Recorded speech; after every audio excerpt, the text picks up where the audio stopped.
Alright guys, I just want to show you this KYB Shock Kit.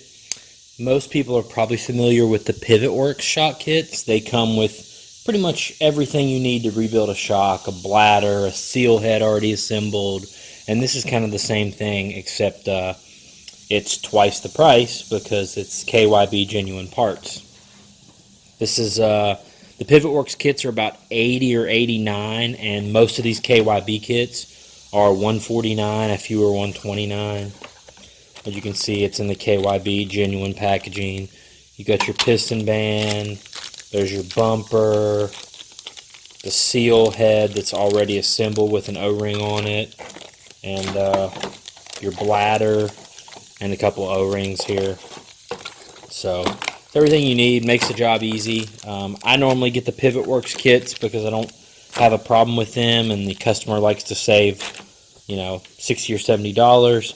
But for this bike, for example, this was for a 98 YZ125, and PivotWorks doesn't make their kits until 2000 model YZ125. So had to grab this from KYB, but at least we know it's quality parts, and yeah, we'll assemble it. So there's your KYB Technical Touch USA Shock Service Kit. Thanks.